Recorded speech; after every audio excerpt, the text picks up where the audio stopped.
5 left. 97, starting from pole position. Alongside him, mean, black and very keen indeed, Steve Guglielmi in car number 6. Jamie Campbell-Walters, one of the new stars of the circuit, is in 3rd place, but another rival, Grant Tromans, will not start this race, pulling off with problems after the warm-up lap. No gears. No gears. Got to steer it in through the... No gears then, so Grant Tromans back into the paddock. Hopefully he'll take race 2's start, but from the pole position, Bobby Verden-Rowe heads them away, and they fan out 3 abreast. The lime green car of Martin Short coming around the outside from his 4th place starting position, and looking to make it up into the lead if he can. But it's a battle on the brakes between Bobby Verden-Rowe and Steve Guglielmi, who takes the lead.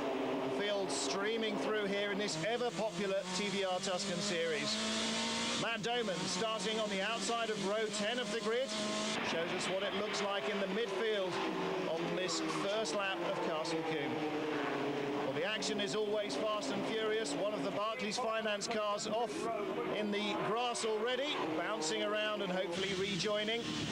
As we ride with James Stevenson, the number 9 machine comes back on. It's Gavin Cooper who's been grass cutting all the way down the straight.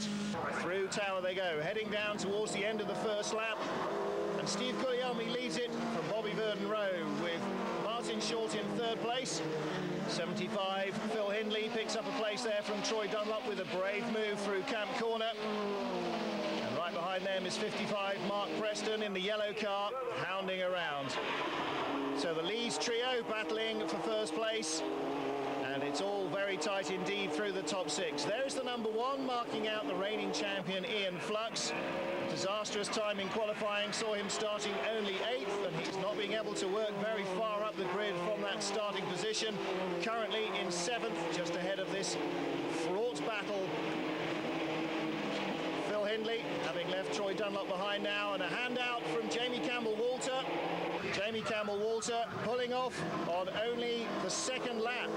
He was 3rd on the grid, so whatever mechanical problems he has got are clearly terminal.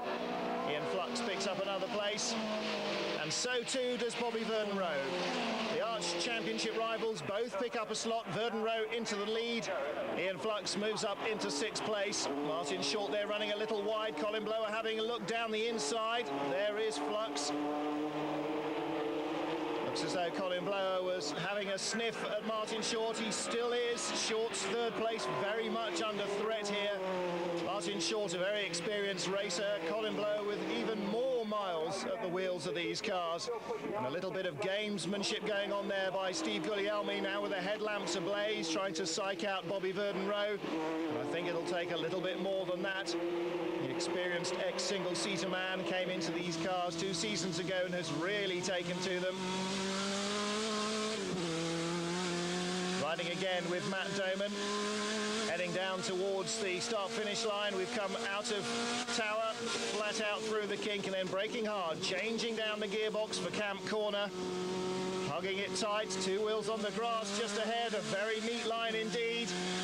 And in the barriers on the outside there, one of the Barclays cars, I don't believe it, Gavin Cooper's gone off again, but this time he's leaving about 1/3 of the length of his car behind. You can see the bodywork damage there, and whether that's damaged the back of the car or not, well, in terms of mechanical reliability, it's still got 4 wheels, even if it does look like a pickup truck. He continues, at least for the moment. Matt Doman now. Oh, Doman, I was just about to say, having a challenge, but he's not. Soaring around the gearbox for gears. Let's have a look now at how it all went wrong. Gavin Cooper battling his teammate Steve Hyde. Away she goes. There's no runoff area there if you're going in backwards. You just get 2 side wheels on the grass, you're right, but fully broadside like that. It looks like a Renault Spider racer now. Ian Flux. Oh, makes a challenge for a position and runs all over the grass. Dear oh dear, not having a good time of it, nor is Troy Dunlop. Saw him having aggravation earlier, and he's spun there as well. So Bobby Verden-Rowe leads then. Heaven-sent opportunity to try and claw back some of Ian Flux's championship lead. Here's Ian McKellar just ahead of Phil Hindley, and there is Flux in 7th place, and very, very sideways, number 55, Mark Preston. And just behind Flux, Rob Gretton. He's already had to pass him once. Rod hanging onto the tail of the championship leader. Matt Doman coming down pit road and into retirement. Well, there is another race, perhaps, for him to have a chance in. And this battle continues. They've changed places. It's now Phil Hindley leading from Ian McKellar in 5th and 6th place. But here are the leaders. Bobby Verden-Rowe out on his own. Steve Guglielmi with Martin Short in close attendance. Oh dear, Phil Hindley goes into a spin. Does he hold it together? Just grazes the tyre wall. That was a narrow escape indeed. Ian Flux trying to pick up 5th place now. Ian McKellar lost momentum there, avoiding that accident. And Flux goes past as they crest the rise, outbreaks him into Quarry. Through comes Phil Hindley, just ahead of Martin Stewart. So Hindley has recovered. Well, they both had a very heart in their mouth moment there, I'm sure. Matt Doman returns to the track. Seems to be still having trouble selecting gears. So through goes Verden-Rowe. Guglielmi and Short together, 2nd and 3rd. And Short has thoroughly shaken off Colin Blower in 4th place, able to concentrate now on maybe even picking up 2nd place before the end of this race. So perfect cornering attitude from Bobby Verden-Rowe. The other two come through, waggling the inside front wheel in the air as well. Oh dear, Matt Doman doesn't even make it back to the pits this time, so no chance for the crew to work on the car again before race 2. At least not during this race. They'll have to wait for the checkered flag. Through go the leaders, passing him. And Matt bails out. He'll need dragging back off to the pits. So valuable time being lost there. What a shame. Ian Flux locks up a brake. Oh dear, he's still fighting, isn't he? Because Ian McKellar won't give up. The bonnet may be flapping away in front of him, but that's not putting him off at all. The all-yellow car, Mark Preston, looking for a way past. Will Preston get by? McKellar says no. McKellar is right. Preston wagging the tail under power as he thunders out around the back of this Castle Combe circuit. Ian Flux, I'm sure, not happy with the race so far, but Bobby Verden-Rowe certainly will be, and delighted again to see the checkered flag. Verden-Rowe wins race 1 at Castle Combe by 2 seconds from Steve Guglielmi, Martin Short, Colin Blower, Ian Flux, and Mark Preston winning the last lap sort out for 6th place.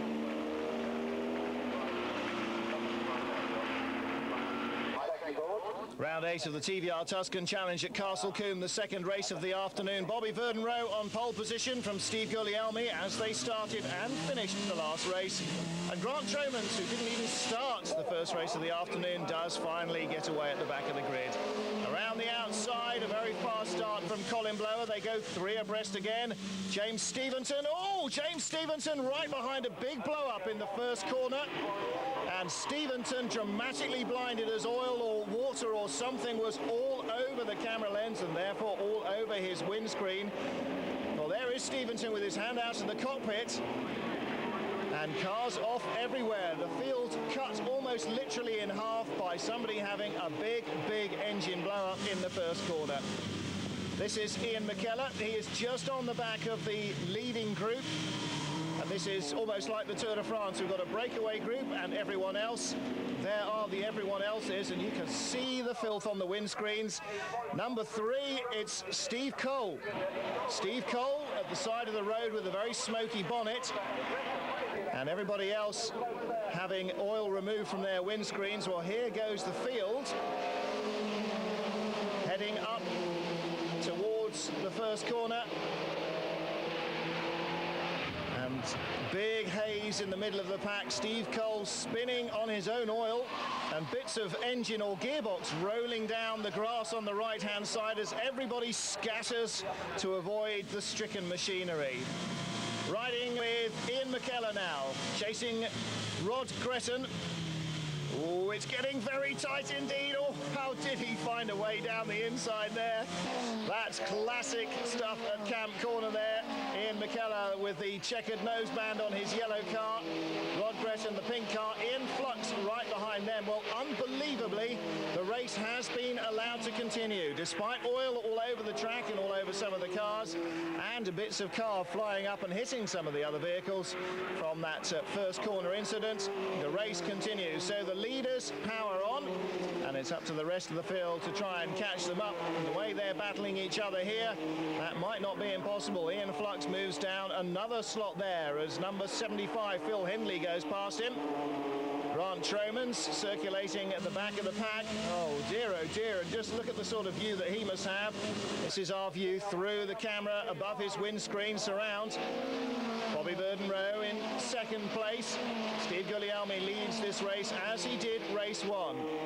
Burden-Rowe seemed to be waving his hand out of the cockpit as they came past the start-finish line, but continues at speed unabated until he sees a red or yellow flag. There's no way he's going to give up, and a mistake by Guglielmi going into Quarry under braking allows Burden-Rowe to come alongside.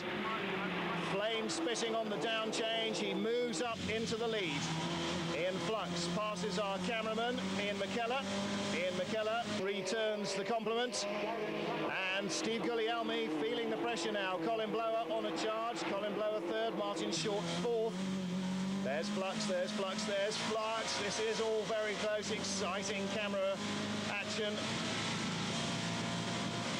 Flux now seems to have made his move stick. They come down to camp. Is this going to be a dive up the inside? Not this time. Flux was just far enough ahead. So through comes Burden-Rowe. Second still Guglielmi and Martin Short pressuring Colin Blower. And Flux is moving up through the pack at a decent rate in this race. Past Troy Dunlop he goes. Ian McKellar lining up the number 4 machine. Trying to get good drive out of the corner, see if he can come alongside. Hand out of the window, Troy Dunlop pointing to the right. McKellar goes to the right, through he goes. Very sensible driving from Dunlop, and a thank you gesture out of the window by Ian McKellar as well. Flux now really working hard to pick up lost places. Tim Hood is his next victim, he moves alongside. No, he doesn't, not there. Bobby Burden-Rowe comes through camp, so too does Guglielmi, then Blower, then Short, and this time Flux is through. Into 5th place he goes as Hood runs wide, Hood down to 6th. So Flux really picking up the places now. Started this race in 5th place and dropped right down at the start. Another lock-up by Guglielmi drops him further away from the tail of Burden-Rowe. Flux in 5th, and the battle ahead of him, Short and Blower, should help him catch up with that scrap there. They go for 3rd place. Little lock-up for Flux. No, a big lock-up for Flux. Flux is off again. Twice off onto the grass in 2 races at Castle Combe. This is not one of Ian Flux's better weekends. There's our cameraman then, McKellar, and 2 spots back. Flux rejoins. Well, he really is having a dreadful time. Very sideways there, Alistair McKeever in the number 90, arm out of the cockpit, no mistaking that signal. I've got a problem, he says. Yes, indeed, he certainly does. No problems, though, for the leader. Through he goes. Oh, dear, Ian Flux's move on number 75, Phil Hindley, is being eagerly anticipated, or keenly anticipated by Hindley, and Hindley is trying to block every possible avenue of opportunity. Hindley a little off the mark as they come up to Quarry, but holds off Flux. He's gesturing inside the cockpit. Not quite sure what that was intended to suggest. Perhaps that he knows Flux gave him room there rather than risk contact. Certainly the door was ajar, but Ian Flux needs the points more than he needs an impact. Well, impact there at the front. Ian McKellar.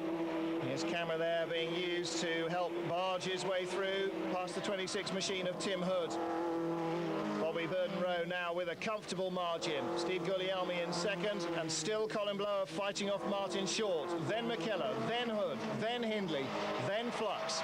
So Flux in 8th and still jinking around, looking to put pressure enough on Hindley to make it 7th. Flux has now got a solid 3-car train of TVRs ahead. He's really looking aggressive this time, though. Down into Quarry. Does he force Hindley wide enough? No, again he doesn't. Oh, very broadside, massive darkies as Hindley has to get on the power to correct the slide very early. Well, he's still on the power enough to stay ahead of Flux as they go through Old Paddock, heading off down towards Tower. Through the long left-hand kink with his hammer down. Just 2 more corners to go to sort it all out, but they've elapsed for Bobby Verdon Rowe. The checkered flag waits for the second time at Castle Combe. Double victory for him. Steve Guglielmi second again. Colin Blow a third from Martin Short, Ian McKellar and Phil Hindley. Flux having to settle for 8th this time. And listen to Ian McKellar's engine. He only just made it, which is more than Jamie Campbell-Walter does. Oh dear, this will be a weekend that he'll be glad to forget as soon as possible. Campbell-Walter, 1 retirement, 1 severe stuffing into the bank on the outside of camp, and a limp across the line. Not a good one for young Jamie, but a delighted Bobby Verdon Rowe confirms his double race wins.